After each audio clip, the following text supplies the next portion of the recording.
Comenzamos con este vídeo la primera unidad del curso.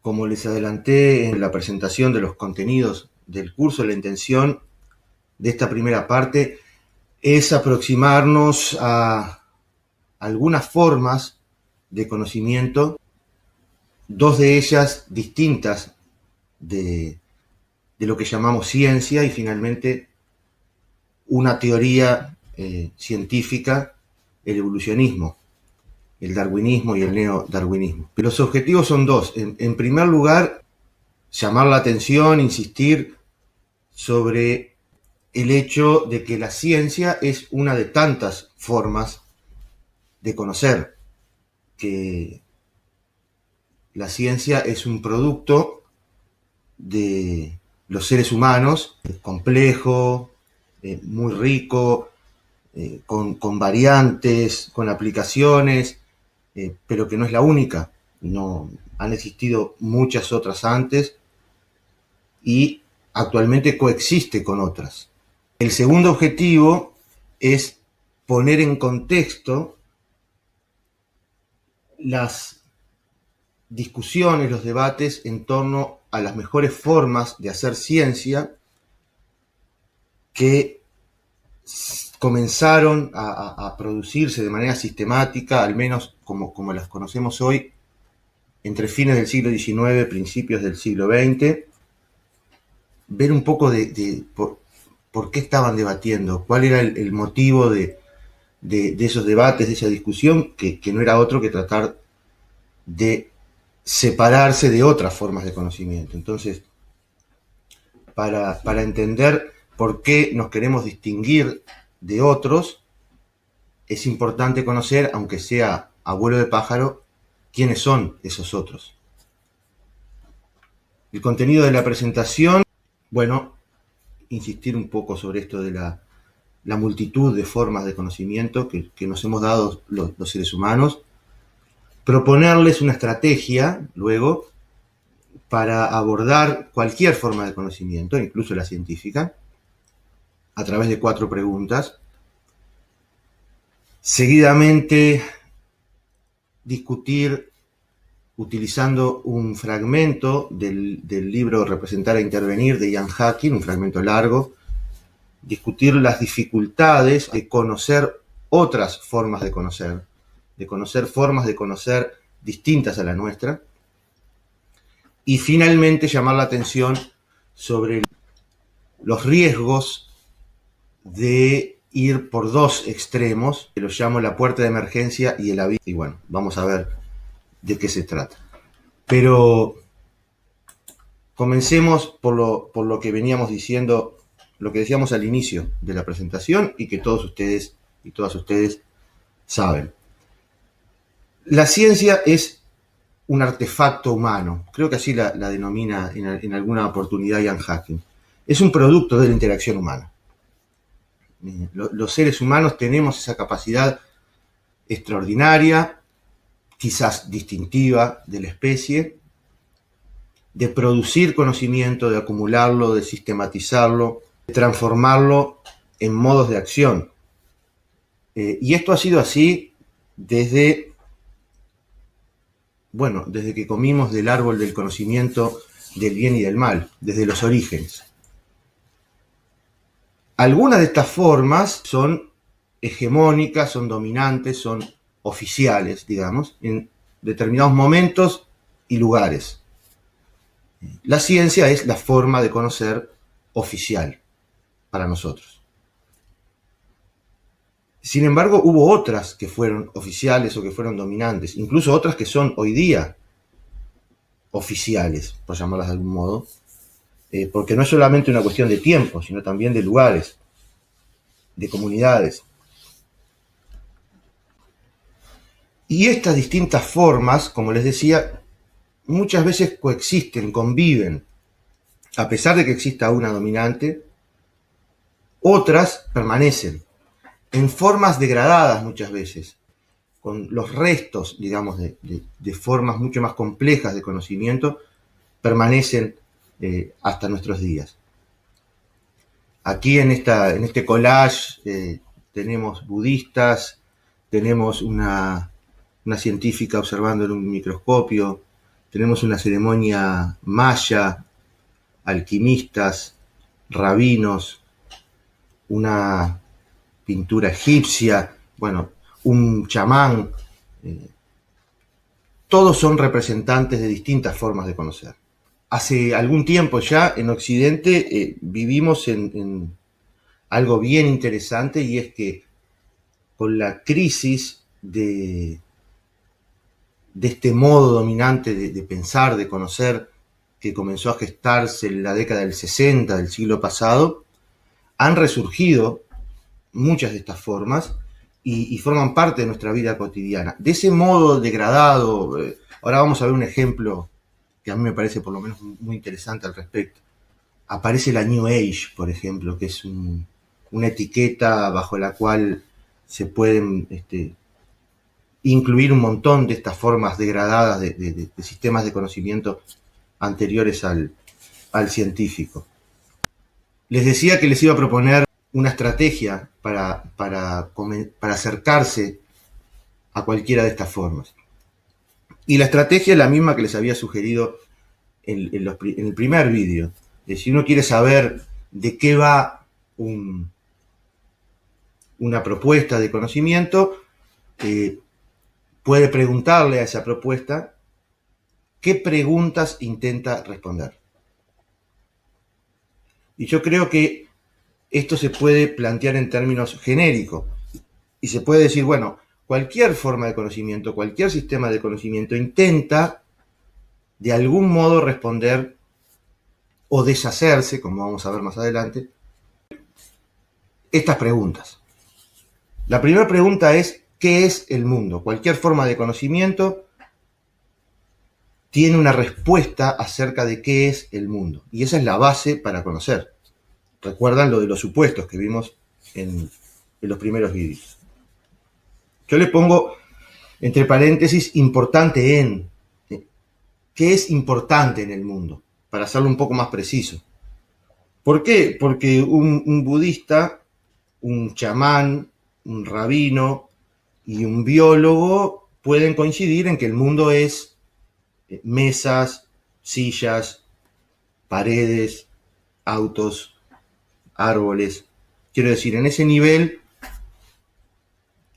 todos pueden dar la misma respuesta. Ahora, ¿qué es importante en el mundo? ¿Qué requiere ser conocido de todo eso? ¿Qué necesitamos conocer del mundo para llegar a la segunda pregunta? Entonces, ¿qué es importante en el mundo? Para los alquimistas, por ejemplo, para las ciencias bajas del Renacimiento, como la llama Foucault, al menos en general, el mundo es un libro escrito por Dios, que tiene un mensaje que está inscrito en todas las cosas de la naturaleza, de la Tierra y del universo, de las estrellas. Eso es lo importante en el mundo, poder leer ese libro. De ahí vamos a encontrar estrategias para conocerlo, la segunda pregunta. Para un budista, quizás, o para parte del hinduismo, el mundo es una unidad, una única cosa, que es energía, de la cual formamos parte, que por nuestro ego creemos que esa unidad no existe, pero somos parte de esa energía, y esa energía fluye de acuerdo a la ley de causa y efecto, el karma, en fin. Eso es lo importante en el mundo. Entonces, cuando uno se aproxima a una forma de conocimiento, está bueno comenzar tratando de descubrir qué es importante para esta gente. La segunda pregunta es, ¿cómo conocerlo? ¿Cómo hacemos para conocer eso que es importante en el mundo? Y ahí aparecen un montón de reglas, de dispositivos, de reglas lógicas y de reglas más instrumentales para poder acceder a eso que es importante en el mundo. Es lo que generalmente llamamos conocimiento, pero presupone lo anterior, es necesario conocer lo anterior. La tercera pregunta es, ¿cómo transformarlo? ¿Cómo hacemos para transformar el mundo? A esto hoy día lo llamamos tecnología, llamamos ciencia a todo lo que gira en torno a la segunda pregunta. Podemos llamar filosofía si quieren, a lo que gira en torno a la primera, y llamamos tecnología a lo que gira en torno a la tercera pregunta. En otras formas de conocimiento no existe esta distinción, o por lo menos no existe tan claramente. ¿Cómo transformamos el mundo? ¿Cómo cambiamos? El objetivo del conocer es transformar.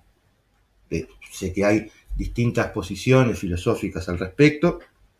Siempre recuerdo la afirmación de Nietzsche, autor al cual vamos a volver al final de esta presentación, que decía: la última trampa que nos pone la moral es la del conocimiento por el conocimiento mismo. Y terminamos por caer una vez más en sus redes. El conocimiento por el conocimiento mismo, excepto en alguna mente excéntrica o, bueno, alguna persona con algunas características particulares, no se observa. Generalmente conocemos para transformar, sea de manera directa o sea por un proceso de división del trabajo que puede ser muy abigarrado, muy complejo, como sucede en la actualidad, pero conocemos con la intención de transformar. Y la cuarta pregunta, que ha ocupado a casi todas las formas de conocimiento, y aquí la ciencia es una excepción, y lo vamos a ver más adelante en otra presentación, es cómo ser en el mundo. ¿Cómo debemos ser? ¿Cómo debemos actuar? ¿Cómo debemos comportarnos? Es el componente moral, ético del conocimiento. Lo que estaba en el fruto de ese árbol del conocimiento del bien y del mal, sobre el cual también vamos a hablar más adelante. Esa imagen del Génesis en el Antiguo Testamento. ¿Qué es importante en el mundo? ¿Cómo conocerlo? ¿Cómo transformarlo? ¿Cómo ser en el mundo? Les voy a mostrar como ejemplo una fotografía que da cuenta de algo que hablé un poco más al inicio, que es cómo conviven distintas formas de conocimiento en un mismo lugar, en un mismo momento. En este caso, en este ejemplo, formas que están vinculadas a la tercera pregunta: ¿cómo transformarlo? A la tecnología. Vamos a ver. Esta foto la sacó mi hija. Es muy común, pero bueno, tuve la oportunidad de tenerla enfrente, adelante. Aquí tenemos, en la parte de atrás de este coche, 3 tecnologías provenientes de 3 sistemas de conocimiento distintos, conviviendo en una misma cosa, en un mismo aparato, digamos. En primer lugar tenemos un coche. Un coche es un auto, es un símbolo, probablemente uno de los símbolos más importantes del conocimiento aplicado contemporáneo. Es el resultado de la aplicación tecnológica de la ciencia contemporánea en muchos ámbitos. Obviamente de la física transformada en ingeniería, bueno, es una de esos productos estrella, digamos, de nuestro progreso, de nuestro desarrollo. Pero también de la sociología transformada en tecnología social de interacción. El taylorismo, el fordismo son 2 tecnologías sociales muy potentes. Este coche es posible porque existió el fordismo, porque existió el taylorismo y porque existió posteriormente, y ahí hay una fotografía, el toyotismo, que también es una tecnología social muy sofisticada y con consecuencias bien importantes en la forma en cómo se construyen coches y en cómo vivimos. Entonces, ese logo de un coche no japonés, en este caso ni norteamericano, sino francés, es un ícono de una tecnología basada en una forma de conocimiento a la que llamamos ciencia. Ahora fíjense, a la izquierda, este coche tiene una representación minimalista de la Virgen María y del Rosario. El Rosario es un instrumento tecnológico de una forma de conocimiento que podemos llamar cristianismo o catolicismo, quizás. el rosario tiene un poder de transformación, y eso es la idea de lo tecnológico, un poder de cambiar algo que sucede en el mundo. En la tradición cristiana, María, Madre de Cristo, es la gran intercesora entre nosotros los humanos y la divinidad. Cristo es hombre y Dios, es Dios hecho hombre. María es la madre de ese Dios hecho hombre. Entonces, si nosotros invocamos a María, que es humana y que es madre, para que interceda por nosotros ante Cristo, vamos a conseguir que Cristo interceda por nosotros ante Dios. Él mismo es Dios. En toda la tradición cristiana, pero fundamentalmente en la católica, la figura de María cumple ese rol de intercesión, de conexión entre lo humano y lo divino. Entonces, y el rosario, las oraciones del rosario tienen esa finalidad de transformación. Sé que puede parecer raro para muchos de ustedes y bueno, van a tener que tener mente abierta necesariamente en esta primera unidad. Bueno, aquí tenemos, antes de llegar a la tercer ícono tecnológico, tenemos una calcomanía que dice: no me envidies, me lo gané trabajando. Bueno, eso es raro, ¿no? Forma parte de esa mezcla también de culturas. No parece muy cristiano.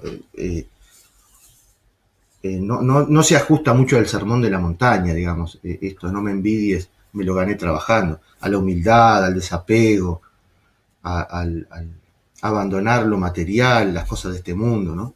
Pero bueno, en fin. Pero eso en rojo está vinculado a esto otro que aparece acá, que es una cinta roja, muy común, se ve habitualmente en los coches. No me envidies, dice la calcomanía, y normalmente la cinta roja se utiliza para evitar la envidia. Bueno, esta cinta roja proviene de la Cabalá judía, y el hilo rojo o la cinta roja tenía una función tecnológica muy clara, muy fuerte en esta otra forma de conocimiento. Concretamente, pueden investigarlo ustedes. Nosotros trabajamos algunos años con la Cabalá como forma de conocimiento en el marco de este curso. No lo hicimos el año pasado ni lo vamos a hacer en profundidad, pero el hilo rojo o la cinta roja tiene un poder de protección en un viaje espiritual que hacían los cabalistas hacia la divinidad para conseguir no ser atacados por determinadas entidades espirituales, pero no buenas, digamos.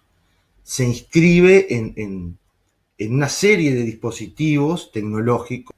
Insisto que para muchos de ustedes puede sonar raro que use estos términos para referirme a una cinta roja, pero es coherente, consistente dentro de esa forma de conocimiento. Se inscribe dentro de un conjunto de dispositivos para alcanzar un objetivo de transformación. Luego de haber conocido mucho, luego de haber conseguido responder a la segunda pregunta, la anterior: ¿cómo conocer el mundo? Así que ustedes tienen acá en la parte de atrás de este coche 3 formas de conocimiento, 2 de ellas muy antiguas. Una tiene 2000 años, la otra no se sabe con precisión, la Cabalá, pero pongamos 1600 años, 1400 años. Y la tercera, ¿no? La ciencia, la industria automotriz, el progreso. Nada, se los traía como ejemplo de cómo conviven distintas formas de conocimiento y cómo las que no son dominantes se encuentran degradadas. Es decir, la cinta roja o el hilo rojo es muchísimo más que protección contra la envidia para los cabalistas, o es algo distinto. Y el rosario es mucho más que este dibujo minimalista, casi que cumple una función ornamental, de adorno, en la parte trasera del coche.